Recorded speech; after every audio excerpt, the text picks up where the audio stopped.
à Paris, dans le 16e arrondissement. C'est dans ce luxueux appartement que Sylvie vit depuis 10 ans avec son mari Pierre, un grand chef étoilé. À l'approche de ses 50 ans, elle est enfin sereine.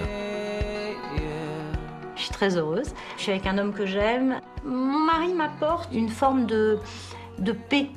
Parce que on a des rapports qui sont très équilibrés, absolument pas conflictuels, un respect énorme auquel j'étais absolument pas habituée, et évidemment énormément d'amour. Pendant de nombreuses années, Sylvie a été victime de violences psychologiques de la part de son ex-conjoint. Mais grâce à l'écriture, elle a pu se reconstruire. Bonjour Sylvie. Aujourd'hui, elle a rendez-vous avec Nathalie, son éditrice. C'est elle qui suit Sylvie depuis son premier roman consacré aux violences conjugales. Entre les deux femmes, il s'est créé un réel lien d'amitié. En fait, ce que je me demande, c'est si je garde le personnage féminin ou pas, tu vois, entre les deux, parce que c'est une histoire d'amitié entre deux hommes. Tel que je te connais, les personnages vont être peut-être rocailleux ou durs, et tu auras besoin d'une touche féminine, ne serait-ce que pour mettre en valeur ce que tu veux dire avec tes personnages masculins. Le parcours de Sylvie m'a touchée parce que Sylvie a toujours voulu écrire et elle s'est lancée. Je crois que pour elle, c'était presque vital. Elle avait besoin de raconter son histoire.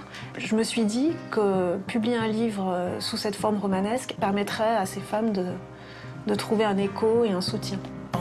Ça représente un moyen d'expression. C'est pas un exutoire, ça m'a permis de structurer ma pensée, ça m'a permis aussi de passer à autre chose.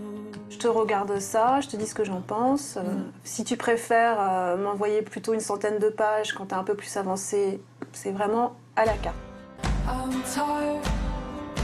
L'écriture n'est pas la seule activité de Sylvie. Depuis 1 an, elle s'est engagée dans l'association Led by Her. L'objectif, aider les femmes qui, comme elle, ont été victimes de violences. J'ai vécu pendant des années avec ce qu'on peut appeler un pervers narcissique qui a failli me détruire. J'ai failli y passer plusieurs fois. Et j'avais le choix entre me dire ce que j'ai été à ce moment-là, c'est-à-dire pendant de nombreuses années, c'est moi, ou ce que j'étais avant et ce que je veux devenir après, c'est ça, moi.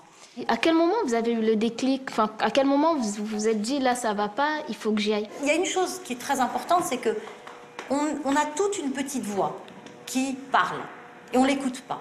Parce qu'on sent les choses, on sent qu'il y a un truc qui va pas. C'est juste que c'est pas normal ce qui se passe. Et c'est cette force-là qu'il faut aller chercher au fond de soi-même. Et le fait que vous soyez là aujourd'hui, c'est que vous l'avez, quoi.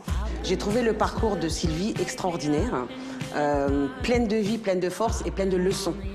Mais tout dans l'humilité.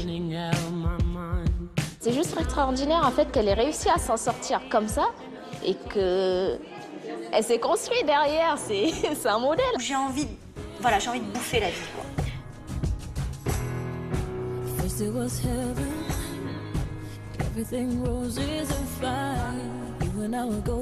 Si aujourd'hui Sylvie se sent plus forte, c'est notamment grâce à Danielle, sa mère, qui l'a aidée à s'en sortir. C'est vrai que le premier soir, tu nous l'as présenté avec ton père, j'ai vu quelqu'un qui, d'abord, te correspondait pas du tout.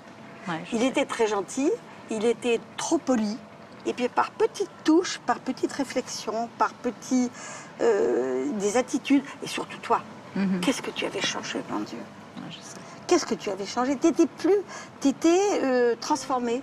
Mais je n'étais pas vraiment consciente de toute façon ce que je vivais, puis j'étais sous emprise, quoi. Devant nous, il exerçait son autorité. Ouais. C'est-à-dire, c'est ma chose, et j'en fais ce que je veux, et c'était très, très pénible. Ce qui est marrant, c'est surtout par rapport à la personne que j'étais avant, quoi. Il avait tissé une toile d'araignée autour de toi. Ouais. Et là, t'as l'impression que je suis redevenue celle que j'étais? Ah oui, complètement, absolument. Et je retrouve... Bon, ça, c'est aussi grâce à toi, parce que tu m'as quand même ramassée, quoi, je dirais, après cette histoire. Et c'était un peu dur, quoi, mais bon. C'était très dur, mais enfin, je t'ai retrouvée. Voilà. Ouais. Tu as une insouciance maintenant, tout en ayant des responsabilités énormes, mais tu as cette légèreté que tu avais perdue. Voilà. T'as la légèreté, mon petit cœur.